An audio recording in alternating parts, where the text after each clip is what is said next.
Hey guys, welcome to Big Daddy's Little Kitchen. Today I want to share with you one of my favorite all-time chili recipes. This stuff is great in the winter, it's great in the summer, it's fantastic at home in the kitchen, and it works if you're camping out in the woods. No matter when or where you're at, this chili goes with it all the time. So stick around. When we come back, I'm going to show you how I do it next.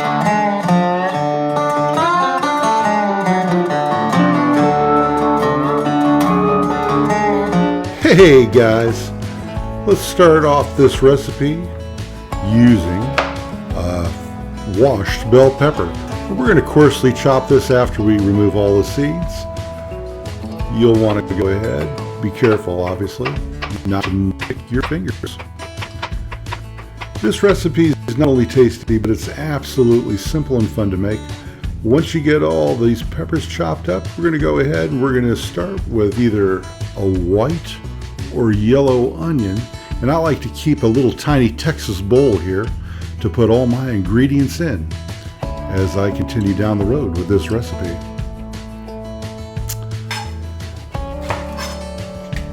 Chopping your onion, you're going to want to put a coarse chop on this as well, and I go ahead and take everything that I've got on my cutting board and we'll add that right into the bowl. And last but not least, we're going to go ahead and chop up one fresh jalapeno. And for a lot of you, this may be an optional step that you wish to leave out, but for me, there's nothing like a hot bowl of chili that gives a little heat in your step. Next, we're going to go ahead, put a little tiny oil in a pot, and gently saute our vegetables down a little bit. And I'll do it for approximately 5 minutes, making sure that we keep everything stirred so as not to burn on the bottom of our pot. Once we get everything stirred up, stirred in, we'll lower our heat and add in our meat. And for my recipe today, I'm choosing to use a couple pounds of ground beef. But I can tell you this, no matter what you like, because I've tried this recipe with ground chicken, ground turkey, and pork, and I'm telling you, the end results, it comes out perfect any way you go. So go ahead and make sure you stir this up and get it cooked well. You don't want to see any type of pink in your meat, and you want it grounded pretty good in that pot. Once I do that, I'll get a couple cups of water and heat it up till it boils, and I add in a little bit of beef base. You may choose to use a couple beef bouillon cubes, or opt for something even a little easier like a can of beef broth, and it works just fine too. So your options are open there. At this point, I like to get everything in my pot as far as dry spice. And down below, I'm going to leave a list of everything I use.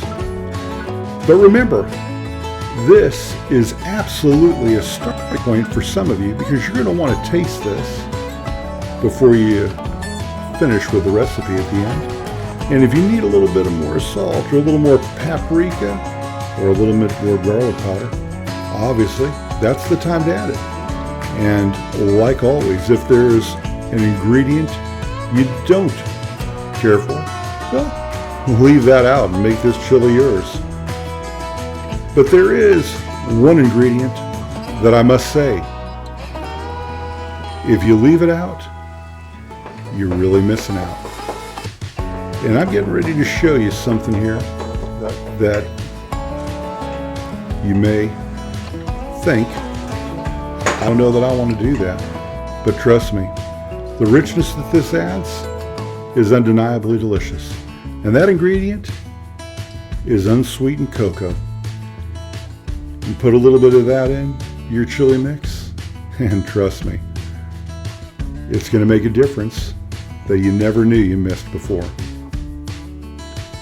Continue stirring it as to not let this burn, and let it go on a low simmer. We're going to want to cook this down for a couple of hours. Where we're going next is with our tomatoes, and we're going to add a little bit of tomatoes in. And what I'm using here is going to be a little bit of fire roasted diced tomatoes, and I'll show you that. But we're going to trim that down. And you may opt for a different type of tomato, like a ROTEL tomato. But you're going to want to put a little bit of spice in there on your tomatoes, and I just put a canned tomato sauce in as well, giving it a stir with a little fresh garlic, and there you have it. Now the only thing we have to wait for is the finishing line, and I can tell you this, I believe it'll be one of your absolute favorites. Once it comes to a nice simmer and you stir it for a little while, all you have left is to enjoy it.